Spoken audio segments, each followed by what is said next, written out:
നമസ്കാരം. നിമിഷപ്രിയമായിട്ട് ബന്ധപ്പെട്ട് ഞാൻ ഇതിനു മുമ്പ് ചെയ്ത വീഡിയോ ഒരു പക്ഷേ നിങ്ങൾ കണ്ടു കാണും. കണ്ടില്ലെങ്കിൽ ദയവായിട്ട് കാണണം.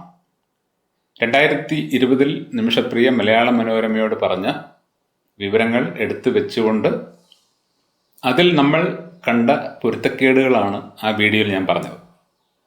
ആ വീഡിയോയ്ക്ക് കമൻ്റായിട്ട് വന്ന ചില അഭിപ്രായങ്ങളിൽ നിന്നും കിട്ടിയ കുറേ പുതിയ വിവരങ്ങളും ഒപ്പം നിമിഷപ്രിയ തന്നെ പറഞ്ഞ കാര്യങ്ങളും വെച്ചുകൊണ്ട് യഥാർത്ഥത്തിൽ അവിടെ സംഭവിച്ചത് എന്താകാം എന്നതിൻ്റെ ഒരു വിവരണമാണ് ഈ വീഡിയോ.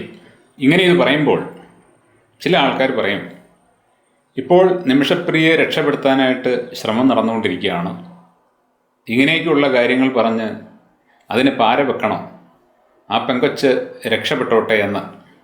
ഞാൻ ഈ പറയുന്ന കാര്യങ്ങൾ കേൾക്കുന്ന നിങ്ങൾക്ക് ചിലപ്പോൾ പുതുമയായിട്ട് തോന്നുമെങ്കിലും നിമിഷപ്രിയ കൊലപ്പെടുത്തിയ തലാൽ അബ്ദോ മെഹദി എന്ന് പറയുന്ന വ്യക്തിയുടെ വീട്ടുകാർക്ക് ഒരിക്കലും പുതുമയല്ല. അവർക്കിതെല്ലാം അറിയാം, ഇതിനപ്പുറവും അറിയാം. അവർ ഈ അടുത്ത സമയത്ത് ശ്രീകാന്തപുരം ഇടപെട്ടതിനെ തുടർന്ന് നിമിഷപ്രിയയ്ക്ക് മാപ്പ് നൽകാനുള്ള ഒരു മനസ്സ് കാണിച്ചപ്പോൾ നമ്മുടെ നാട്ടിലെ ചില ചാനലുകാർ അവർ പണത്തിന് വേണ്ടിയാണ് അത് ചെയ്യുന്നത് എന്ന് പറഞ്ഞതാണ് അവരെ ചൊടിപ്പിച്ചത്. അവർ പണത്തിന് വേണ്ടിയല്ല മാപ്പ് നൽകാനുള്ള മനസ്സ് കാണിക്കുന്നത്, മറിച്ച് അത്രയേറെ ആൾക്കാർ അവരുമായിട്ട് സംസാരിക്കുകയും അവൾ ഇത്രയും നാളും ജയിലിൽ കിടന്ന് ആധിയോടെ നരകയാതന അനുഭവിച്ചുകൊണ്ടിരിക്കുകയും ചെയ്യുമ്പോൾ കിട്ടാനുള്ള ശിക്ഷ ഏതാണ്ട് കിട്ടിക്കഴിഞ്ഞു എന്ന് അവർക്ക് തന്നെ തോന്നിയത് കൊണ്ടാകാം. അതിനപ്പുറം പണത്തിന് വേണ്ടിയാണ് എന്നുണ്ടെങ്കിൽ അവർക്ക് എന്നേ അത് സാധിക്കുമായിരുന്നു. വളരെ മുമ്പ് തന്നെ ഇത്ര പണം തന്നു കഴിഞ്ഞാൽ മാപ്പ് നൽകാമെന്ന് പറഞ്ഞ് ബാർഗെയിൻ ചെയ്ത് അത് ചെയ്യാമായിരുന്നു. പക്ഷേ നടന്ന സംഭവങ്ങൾ എങ്ങനെയാണെന്ന് അവർക്കറിയാവുന്നത് കൊണ്ടാണ് മാപ്പ് നൽകാൻ അവരുടെ മനസ്സ് അനുവദിക്കാത്തത്. ഇവിടെ നമ്മുടെ മുമ്പിലേക്ക് വരുന്ന കഥകളൊക്കെ അർത്ഥസത്യങ്ങളാണ്, അല്ലെങ്കിൽ മെനഞ്ഞുണ്ടാക്കിയ കാര്യങ്ങളാണ്. സത്യം വളരെയധികം വിദൂരമായി കിടക്കുകയാണ്. ഞാൻ എൻ്റെ മുൻ വീഡിയോയിൽ പറഞ്ഞതുപോലെ നിമിഷപ്രിയ നാട്ടിൽ തലാലിൻ്റെ ഒപ്പം വന്നിട്ട് തിരികെ പോകുന്ന സമയത്ത് ക്ലിനിക്ക് തുടങ്ങാനുള്ള പണം അവളുടെ കയ്യിൽ ഉണ്ടായിരുന്നില്ല. മലയാള മനോരമയ്ക്ക് കൊടുത്ത ഇൻ്റർവ്യൂവിൽ തന്നെ നിമിഷ പറയുന്നുണ്ട്, ഭർത്താവ് പണം ഉണ്ടാക്കാനായിട്ട് നാട്ടിൽ തുടർന്നു, ഞാൻ തലാലിൻ്റെ ഒപ്പം തിരികെ പോയി. തിരികെ പോയ നിമിഷപ്രിയ മുമ്പ് ചെയ്തിരുന്ന ജോലിയിലല്ല പിന്നെ പ്രവേശിക്കുന്നത്, മറിച്ച് പുതിയ ക്ലിനിക്ക് തുടങ്ങുകയായിരുന്നു. നിമിഷപ്രിയയും നിമിഷപ്രിയയുടെ നാട്ടിലുള്ള ഭർത്താവും രണ്ടുപേരും യമനിൽ 3-4 വർഷത്തോളം ജോലി ചെയ്തിട്ടും കാര്യമായ സാമ്പത്തിക മെച്ചമൊന്നും കിട്ടാത്തത് കൊണ്ടാണ് ഒരു ക്ലിനിക്ക് തുടങ്ങാൻ അവർ തീരുമാനിച്ചതെന്ന് അവർ പറയുന്നു. പക്ഷെ അവരുടെ കയ്യിൽ ക്ലിനിക്ക് തുടങ്ങാൻ പണമുണ്ടായിരുന്നില്ല. അത് നാട്ടിൽ നിന്നും സമാഹരിക്കാനാണ് നാട്ടിലേക്ക് വന്നത് എന്നാണ് നിമിഷപ്രിയ പറയുന്നത്. അങ്ങനെ നാട്ടിലെത്തിയ നിമിഷപ്രിയയ്ക്ക് തിരികെ പോകുന്നതിന് മുമ്പ് ആ പണം സമാഹരിക്കാൻ സാധിച്ചിരുന്നില്ല. സാധിക്കാത്തത് കൊണ്ടാണ് ഭർത്താവ് നാട്ടിൽ തന്നെ തുടർന്നത് എന്ന് നിമിഷപ്രിയ തന്നെയാണ് മലയാള മനോരമയിൽ പറയുന്നത്. അങ്ങനെ പണം കയ്യിലില്ലാത്ത നിമിഷപ്രിയ നാട്ടിൽ നിന്നും തിരികെ ചെന്ന ഉടൻ തന്നെ അവിടെ ക്ലിനിക്ക് തുടങ്ങിയെന്ന് പറയുമ്പോൾ ആ ക്ലിനിക്ക് തുടങ്ങിയത് നിമിഷപ്രിയ അല്ല, മറിച്ച് തലാലാണ്. തലാൽ മാത്രമല്ല, നിമിഷപ്രിയ മുമ്പ് ജോലി ചെയ്തിരുന്ന ക്ലിനിക്കിൻ്റെ ഉടമയ്ക്കും അതിൽ ഷെയർ ഉണ്ടായിരുന്നു എന്ന് വ്യക്തമായിട്ടും നമുക്ക് മനസ്സിലാക്കാം. കാരണം നിമിഷപ്രിയ പറയുന്നത്, അതുമായിട്ട് ബന്ധപ്പെട്ടൊരു കരാറുണ്ടാക്കിയപ്പോൾ എനിക്ക് ലാഭം തരുന്നതിന് പകരം ഞാൻ ജോലി ചെയ്തിരുന്ന പഴയ ക്ലിനിക്കിൻ്റെ ഉടമയ്ക്ക് 33%, ബാക്കി 67% തലാലിന് എന്നുമായിരുന്നു എഴുതിയത്. അപ്പോൾ മുമ്പ് ജോലി ചെയ്തിരുന്ന ക്ലിനിക്കിൻ്റെ ഉടമയ്ക്ക് 33% ലാഭം എഴുതി വെച്ചെങ്കിൽ അതിനർത്ഥം അയാൾ അവിടെ ഇൻവെസ്റ്റ്മെൻറ്റ് ചെയ്തിട്ടുണ്ട്, ഒപ്പം തലാലും ഇൻവെസ്റ്റ്മെൻറ്റ് ചെയ്തിട്ടുണ്ട്. അപ്പോൾ ക്ലിനിക്ക് തലാലിൻ്റേതാണ് എന്നതിന് യാതൊരു സംശയവുമില്ല. കാരണം നാട്ടിൽ നിന്നും ഭർത്താവ് ഈ ക്ലിനിക്കിൻ്റെ ഉടമസ്ഥതയ്ക്ക് വേണ്ടി പിന്നീട് പണം അയച്ചു തന്നു, അല്ലെങ്കിൽ ഇത്രാമത്തെ മാസം അയച്ചു തന്നു എന്നൊന്നും നിമിഷപ്രിയ മനോരമയോട് പറഞ്ഞിട്ടില്ല. 2017 ഈ സംഭവമൊക്കെ നടക്കുന്നതെങ്കിൽ ഈ ഇൻ്റർവ്യൂ കൊടുക്കുന്നത് 2020. അപ്പോൾ തീർച്ചയായിട്ടും നാട്ടിൽ നിന്നും പണം അയച്ചു കൊടുത്തിട്ടുണ്ടെങ്കിൽ അവിടെ പറയേണ്ടതാണ്. എന്നാൽ അത് അവിടെ പറഞ്ഞിട്ടില്ല. അതിനർത്ഥം പണം മുടക്കിയത് തലാലാണ്, അതേപോലെ തന്നെ ആ പഴയ ക്ലിനിക്കിൻ്റെ ഉടമയാണ്. അടുത്തതായിട്ട് നിമിഷപ്രിയ ജയിലിലാകുന്ന ഒരു വാർത്ത. അതിന് കാരണമായിട്ട് പറയുന്നത് തലാൽ ഞാൻ അങ്ങേരുടെ ഭാര്യയാണെന്ന് അവിടെയൊക്കെ പറഞ്ഞു നടന്നു, അതിൻ്റെ പേരിലാണ് ഞാൻ പോലീസ് സ്റ്റേഷനിൽ പോയി പരാതി കൊടുത്തത് എന്നാണ്. അങ്ങനെ പോലീസ് സ്റ്റേഷനിൽ പോയി നിമിഷപ്രിയ പരാതി കൊടുത്തപ്പോൾ പോലീസ് തലാലിനെ വിളിച്ച് താക്കീത് ചെയ്യുകയാണ് വേണ്ടത്. പകരം സംഭവിച്ചത് രണ്ടുപേരെയും അറസ്റ്റ് ചെയ്യുകയാണ്. തലാലിനെയും നിമിഷപ്രിയയും പോലീസ് അറസ്റ്റ് ചെയ്തു എന്നാണ് പറയുന്നത്. അങ്ങനെ അറസ്റ്റ് ചെയ്ത് രണ്ടുപേരും 16 ദിവസത്തെ റിമാൻഡിലായ സമയത്ത് ഇവരെ പോലീസ് അറസ്റ്റ് ചെയ്തത് തലാൽ നിമിഷപ്രിയയെക്കുറിച്ച് അപവാദം പറഞ്ഞു എന്നതിൻ്റെ പേരിലാകാൻ ഒരു സാധ്യതയുമില്ല. കാരണം അതിൻ്റെ പേരിൽ അറസ്റ്റ് ചെയ്ത് രണ്ടുപേരെയും ജയിലിടേണ്ട ആവശ്യമില്ല. മറിച്ച് ഒരു ഇല്ലിസിറ്റ് റിലേഷൻഷിപ്പ്, അതായത് വിവാഹം കഴിക്കാതെ ഒരു സ്ത്രീയും പുരുഷനും ഒരുമിച്ച് താമസിച്ചാൽ അതവിടെ ഒരു കുറ്റമാണ്. അതിൻ്റെ പേരിൽ മാത്രമേ അവരെ രണ്ടുപേരെയും അറസ്റ്റ് ചെയ്യാനും ജയിലിലിടാനുമുള്ള സാധ്യതയുള്ളൂ. അപ്പോൾ അങ്ങനെ രണ്ടുപേരും ജയിലിലായെങ്കിൽ അവിടെ നിന്നും തലാലും നിമിഷപ്രിയയും പുറത്തു വരുന്നത് തലാൽ പ്രസൻറ്റ് ചെയ്ത മാര്യേജ് സർട്ടിഫിക്കറ്റ് കോടതി പരിശോധിച്ച ശേഷമാണ്. നിമിഷപ്രിയ പറയുന്നത് ആ മാര്യേജ് സർട്ടിഫിക്കറ്റ് ഫോർജ് ചെയ്തുണ്ടാക്കിയതാണെന്നാണ്. അതായത് ഒരു വ്യാജ വിവാഹ സർട്ടിഫിക്കറ്റ് ആണെന്നാണ്. യഥാർത്ഥത്തിൽ അതൊരു വ്യാജ വിവാഹ സർട്ടിഫിക്കറ്റ് ആയിരുന്നില്ല, മറിച്ച് ഒറിജിനൽ വിവാഹ സർട്ടിഫിക്കറ്റ് തന്നെ ആയിരുന്നു. ഒറിജിനൽ വിവാഹ സർട്ടിഫിക്കറ്റ് ആണെങ്കിൽ മാത്രമേ കോടതി അംഗീകരിക്കുകയുള്ളൂ. ഒരു ഡ്യൂപ്ലിക്കേറ്റ് സർട്ടിഫിക്കറ്റ് ഉണ്ടാക്കി ഒരു കോടതിയെയും കബളിപ്പിക്കാൻ പറ്റില്ല. അപ്പോൾ കോടതി അത് അംഗീകരിച്ചുവെങ്കിൽ അതിനർത്ഥം കോടതി അത് ക്രോസ് ചെക്ക് ചെയ്ത് അത് ജെനുവിനാണ് എന്ന് ബോധ്യപ്പെട്ടു എന്ന് തന്നെയാണ്. ഇനി ജയിലിൽ കിടക്കുന്ന സമയത്താണ് ഈ മാര്യേജ് സർട്ടിഫിക്കറ്റ് ഉണ്ടാക്കുന്നതെങ്കിൽ പോലും അതിൽ നിമിഷപ്രിയയുടെ കൺസെൻ്റ് ഇല്ലാതെ, നിമിഷപ്രിയയുടെ ഒപ്പില്ലാതെ അങ്ങനെ ഒരു സർട്ടിഫിക്കറ്റ് ഉണ്ടാക്കാൻ അവിടുത്തെ അതോറിറ്റീസ് സമ്മതിക്കില്ല. ഒരു കാര്യം കൂടി നമുക്കിവിടെ വ്യക്തമാവുന്നുണ്ട്. ഇവരെ പോലീസ് അറസ്റ്റ് ചെയ്യുന്ന സമയത്ത് ആ സമയത്ത് അവരുടെ കയ്യിൽ അല്ലെങ്കിൽ തലാലിൻ്റെ പക്കൽ വിവാഹ സർട്ടിഫിക്കറ്റ് ഇല്ലായിരുന്നിരിക്കാം. അതിൻ്റെ കാര്യകാരണങ്ങൾ നമുക്ക് അറിഞ്ഞുകൂടാ. പക്ഷേ തീർച്ചയായിട്ടും അവരെ പോലീസ് പിടികൂടുന്നതിന് മുമ്പ് ആണ് ആ സർട്ടിഫിക്കറ്റ് ഇഷ്യൂ ചെയ്തിരുന്നത്. അവരെ പോലീസ് അറസ്റ്റ് ചെയ്ത ശേഷമാണ് അത് ഇഷ്യൂ ചെയ്തതെങ്കിൽ അതിന് വാലിഡിറ്റി ഇല്ല. കാരണം പോലീസ് പിടിക്കുന്ന സമയത്ത് അവർ ഭാര്യയും ഭർത്താവുമില്ല. അപ്പോൾ അതിന് മുമ്പ് തന്നെ ആ സർട്ടിഫിക്കറ്റ് അവിടെ ഉണ്ടായിരുന്നു. ആ സർട്ടിഫിക്കറ്റ് അവിടെ നിന്നും എടുത്തുകൊണ്ട് വന്ന് കോടതി റിമാൻഡ് ചെയ്ത പീരീഡ് കഴിഞ്ഞ സമയത്താണ് കോടതിയിൽ വീണ്ടും ഹിയറിംഗ് വന്നപ്പോൾ അത് കാണിക്കാൻ സാധിച്ചത്. അങ്ങനെ അത് കണ്ട് ബോധ്യപ്പെട്ട കോടതി രണ്ടുപേരെയും വെറുതെ വിട്ടത്. അതിനർത്ഥം ഇവർ രണ്ടുപേരും യമനിൽ വെച്ച് ലീഗലായിട്ട് വിവാഹം കഴിച്ചിരുന്നു. അങ്ങനെ നിമിഷപ്രിയ തലാലിൻ്റെ ഭാര്യയായിട്ട് മാറി. കോടതിക്ക് അത് ബോധ്യപ്പെട്ടു. കോടതി അവരെ രണ്ടുപേരെയും ജയിലിൽ നിന്നും പുറത്ത് വിട്ട് കഴിഞ്ഞപ്പോൾ നിമിഷപ്രിയയ്ക്ക് അതിനോടകം തന്നെ മനസ്സിലായ ഒരു കാര്യമുണ്ട്. അയാളുടെ ഭാര്യയായിട്ട് മാറിയെങ്കിലും ക്ലിനിക്കിൽ നിന്നുള്ള വരുമാനമൊന്നും തനിക്ക് കിട്ടാൻ പോകുന്നില്ല. അവിടെ നിന്നും കിട്ടുന്ന വരുമാനം മൊത്തം തലാലെടുക്കുകയാണ്. മുമ്പ് ജോലി ചെയ്തിരുന്ന ക്ലിനിക്കിൽ ഒരുപക്ഷെ ശമ്പളമെങ്കിലും കിട്ടുമായിരുന്നു. ഇവിടെ ഭാര്യ എന്ന പദവിയിൽ ജീവിക്കുന്നത് കൊണ്ട് ശമ്പളം പോലും ഇല്ലാത്ത ഒരു അവസ്ഥ. അതിന് പുറമെയാണ് തലാലിൻ്റെ വികൃത മനോഭാവം, അതുപോലെ തന്നെ അവൻ്റെ വൃത്തികെട്ട ജീവിതശൈലി. ലഹരിക്കടിമയാണ്, പലവിധ ക്രൈമുകൾ ചെയ്യുന്ന ആളാണ് എന്ന് പറയുന്നു. കൂട്ടുകാരെ വിളിച്ചു വരുത്തി ഭാര്യയെ ഷെയർ ചെയ്യാൻ ആഗ്രഹിക്കുന്ന ആളാണെന്ന് പറയുന്നു. അങ്ങനെയൊക്കെ അവൻ ചെയ്യാനുള്ള സാധ്യത വളരെ കൂടുതലാണ്. കാരണം അവന് തന്നെ അറിയാം, ഇവൾ മറ്റൊരാളുടെ ഭാര്യയാണ്. എൻ്റെ ഭാര്യയായിട്ട് ഇവിടെ ഇപ്പോൾ ആയിരിക്കുന്നത് ഒരുപക്ഷെ ആ ക്ലിനിക്ക് തുടങ്ങാൻ വേണ്ടി മാത്രമായിരിക്കാം. ആ ക്ലിനിക്ക് തുടങ്ങാൻ വേണ്ടിയും ഇവളെ അവിടെ നിർത്താൻ വേണ്ടിയും, അതായത് സ്ഥിരമായിട്ട് അവിടെ നിർത്തി മുതലെടുക്കാൻ വേണ്ടിയുമായിരിക്കാം അങ്ങനെ ഒരു പ്ലാന് അവൻ ചെയ്തത്. അല്ലാതെ ഇവളെ ഭാര്യയാക്കി ജീവിതകാലം മുഴുവൻ അങ്ങനെ മുമ്പോട്ട് പോകാം എന്നുള്ള ഒരു ധാരണ വെച്ചൊന്നും ആകാൻ ഇടയില്ല. അതായത് നിമിഷപ്രിയ തലാലിനെ മുതലെടുക്കാൻ ശ്രമിച്ചെങ്കിൽ അതേപോലെ തന്നെ തലാൽ നിമിഷപ്രിയയെയും മുതലെടുക്കാൻ ശ്രമിച്ചു. രണ്ടുപേരും അങ്ങോട്ടും ഇങ്ങോട്ടും മുതലെടുക്കാൻ ശ്രമിച്ചു എന്ന് തന്നെയാണ് നമുക്ക് ഈ സംഭവം കൃത്യമായിട്ട് പഠിക്കുമ്പോൾ മനസ്സിലാകുന്നത്.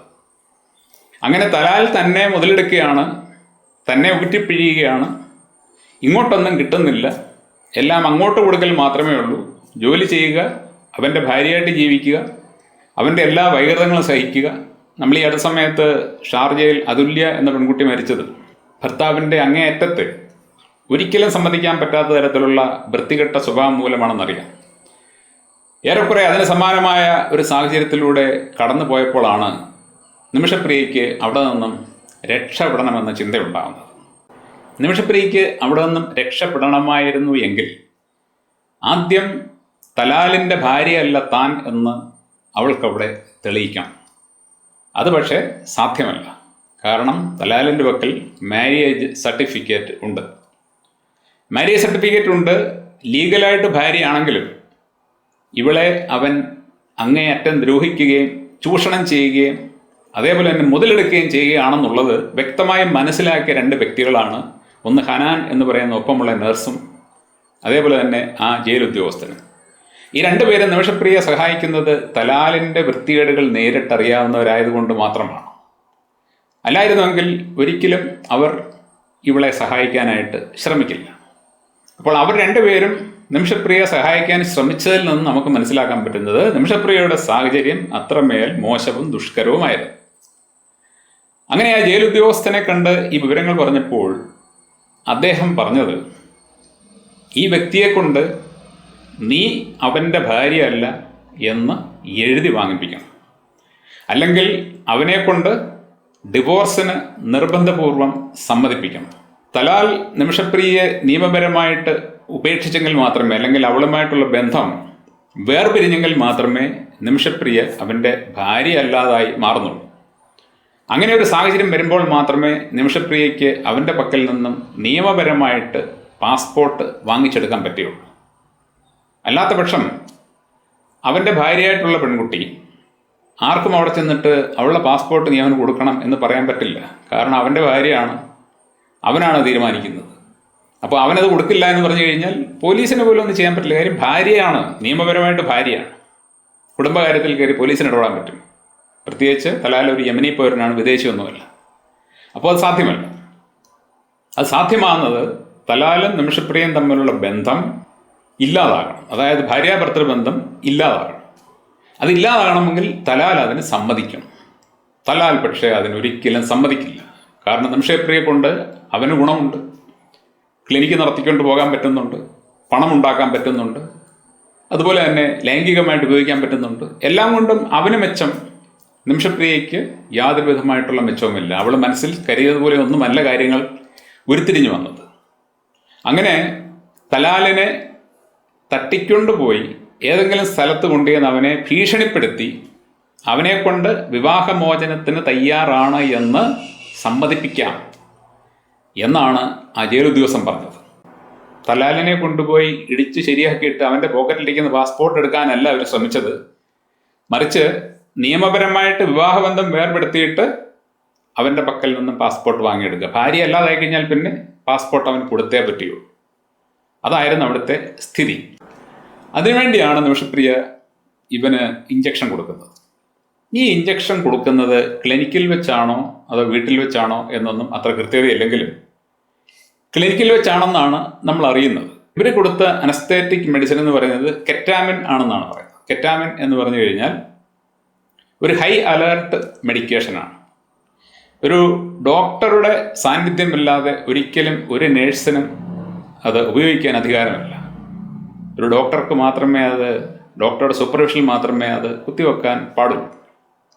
തന്നെയുമല്ല, സ്ഥിരമായിട്ട് ലഹരി മരുന്ന് ഉപയോഗിക്കുന്ന ആൾക്കാരിൽ ഇത് വളരെ കടുത്ത പാർശ്വഫലങ്ങൾ ഉണ്ടാക്കും എന്ന് പറയുന്നുണ്ട്. ഈ കെറ്റാമിൻ എന്ന് പറയുന്ന മെഡിസിൻ നമ്മുടെ നാട്ടിൽ ഇപ്പോൾ നമുക്കെല്ലാവർക്കും അറിയാവുന്ന MDMA പോലെ പലയിടത്തും മയക്കുമരുന്നായിട്ട് ഉപയോഗിക്കുന്ന ഒന്നാണ്. ഇത് പൗഡറായിട്ടും അതുപോലെ തന്നെ ലോഷനായിട്ടും വരുന്നുണ്ട്. ഇഞ്ചക്ഷനായിട്ടും കൊടുക്കാം, അല്ലാതെ കഴിക്കുകയും ചെയ്യാം.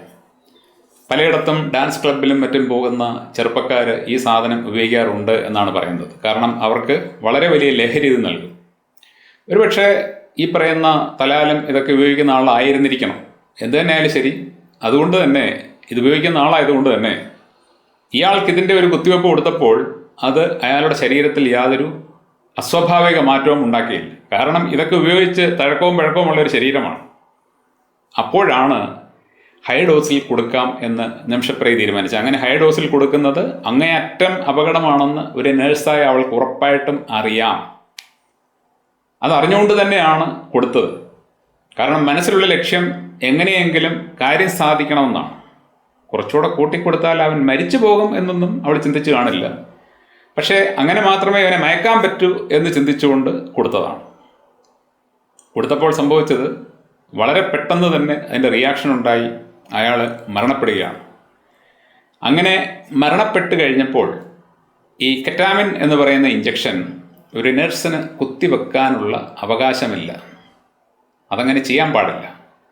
അപ്പോൾ ഹനാനും ഇവളും ചേർന്നാണ് ആ കുത്തിവെപ്പ് കൊടുത്തതെങ്കിൽ ഓട്ടോപ്സി നടക്കുമ്പോൾ കെറ്റാമിൻ്റെ അംശം അയാളുടെ ശരീരത്തിൽ കണ്ടെത്തിയാൽ ഇവർ രണ്ടുപേരും അകത്താകും.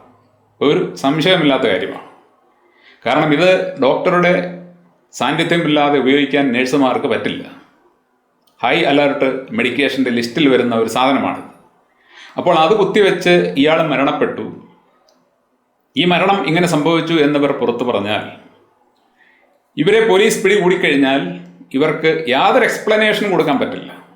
കാരണം യൂറിനറി ഇൻഫെക്ഷൻ ഉള്ള ഒരാൾക്ക് കെറ്റാമിൻ കൊടുക്കേണ്ട ഒരാവശ്യവുമില്ല. അതും ഹൈ ഡോസിൽ അങ്ങനെ കൊടുത്തിട്ടുണ്ടെങ്കിൽ അതിൻ്റെ പിന്നിൽ ഒരു ഈവിൾ ഇൻറ്റൻഷൻ ഉണ്ട് എന്നുള്ളത് വളരെ ഈസി ആയിട്ട് പോലീസിനും കോടതിക്കുമൊക്കെ മനസ്സിലാകും. പിന്നീട് ഇവർക്ക് അവിടെ നിന്നും ഊരിപ്പോരാൻ പറ്റില്ല.